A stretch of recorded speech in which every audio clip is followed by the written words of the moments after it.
हर्षवर्धन जी, यहाँ पर बात सिर्फ अफर्मेटिव एक्शन की हो रही थी। राहुल गांधी ने कुछ बोला, सैम पिट्रोडा ने कुछ और बोला जो कि अधिकृत नहीं है, और बीजेपी ने कहीं की ईंट कहीं का रोड़ा जोड़ करके भानुमति बन गई।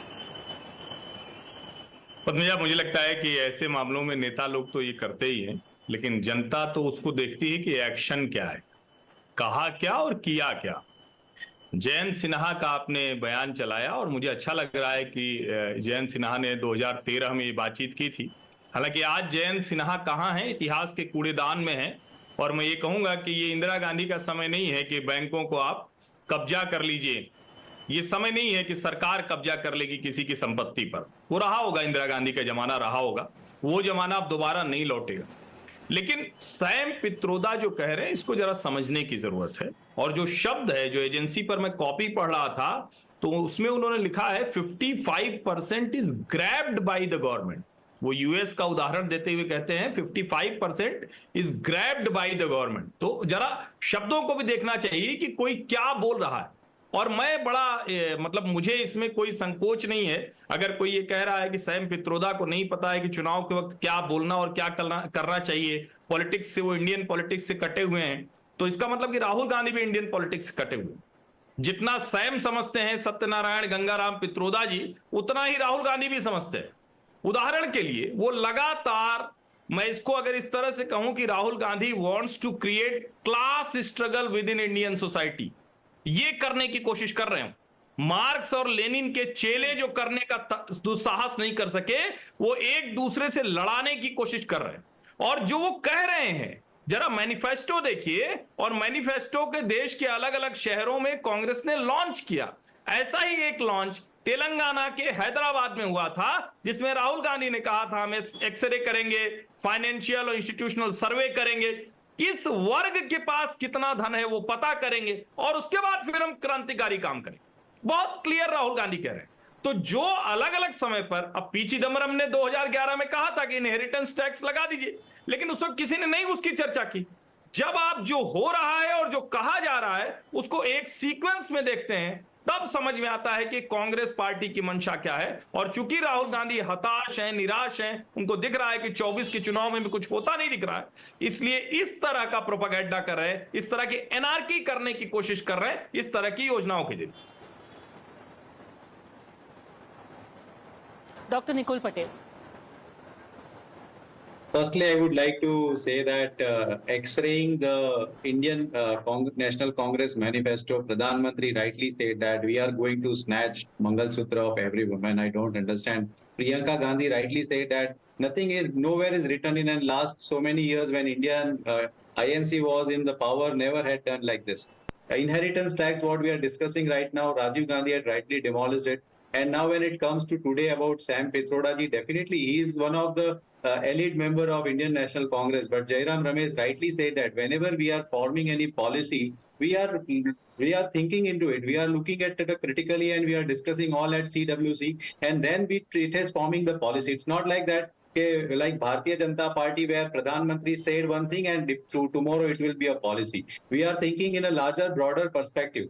Now, when it comes to distribution of wealth, I would rightly say that whatever manifesto is written is being decoded very wrongly by the media as well as by the BJP. I would like to say that specific points raised by Harshvardhan Tripathi, that if you are saying that Sam Pitroda doesn't know what the context his comments will be taken in, he's divorced from politics, then so is Rahul Gandhi, because he's Rahul Gandhi's advisor. His words will be taken as the words of Rahul Gandhi. You are taking another point. I am discussing about this policy which was discussed, right? It's not a matter of whether it's a right time to speak what or when. Here I am telling about that. Today, about Sam Pitroda. I am telling that suppose talk about Sam Pitroda inheritance. Yes, go on. Yeah.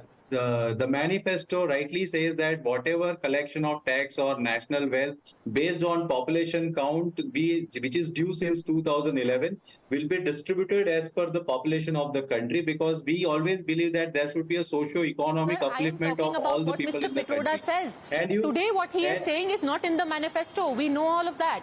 We know that. He is making a separate point as of today that I think it's time to start talking about inheritance tax. How can that just be debunked by saying he is not, the authorized person to talk about our policy. See, we are telling that he is a part of Congress. Every congressman has a right to put his own policy. But we are representative of People's Act 1951, and everyone can come with their policy to the government once it is formed. But to rightly implement that policy or not, it depends upon the rightful thinking of the government, as well as we go with the discussion with the eminent people who are into it. We are not like implementing a thought process in a single day in the form of a policy, then the entire country goes in a line when it goes for a notebandi telling that we will be removing terrorists, we will be removing corruption. That is not how Congress works. And we always work in the larger interest of people, and for the socio-economic upliftment, we are definitely going to work. Congress में सबको अभिव्यक्ति की आजादी है. ऐसा नहीं है कि एक डिक्टेटरशिप राहुल गांधी ने जो बोल दिया वही चलेगा. सबकी सुनी जाती है, बट करी शीर्ष नेतृत्व की ही जाती है. पद्मजा, मैं फिर से कह रहा हूं, मैनिफेस्टो पढ़िए ध्यान से. और मैनिफेस्टो लॉन्च में राहुल गांधी ने जो कहा, अगर वो भी नहीं उस तरह से दिख रहा है, तो आज सामाजिक न्याय सम्मेलन था जवाहर भवन में दिल्ली के, और वहां भी राहुल गांधी ने वही बात दोहराई है. ये आइडिया खतरनाक है. जिस समय देश में दुनिया भर की कंपनियां यहां मौके तलाशने आ रही हैं, उस समय आप इस तरह का टैक्स टेररिज्म करने की बात कर रहे हैं. उस समय आप कह रहे हैं कि हम देखेंगे किस क्लास के पास, किस सेक्शन के पास कितनी रकम है और उसको इक्वली डिस्ट्रीब्यूट कर देंगे. वेल्थ रीडिस्ट्रीब्यूशन जैसा आइडिया, ये मैं फिर से कह रहा हूं, कम्युनिस्ट आइडिया है, जिसको कम्युनिस्ट डिक्टेटर कंट्रीज करती हैं. भारत के लोकतंत्र में इसकी जगह नहीं है. हमारे बाप दादा की संपत्ति को कोई सरकार हाथ नहीं लगा सकती है. ये सोचने वाले खत्म हो जाएंगे. मैं फिर से आपको बता रहा हूं, वो समय चला गया, ये टाइम दूसरा है. और फिर से मैं कह रहा हूं, आप सोचिए, हम फास्टेस्ट ग्रोइंग इकोनॉमी है.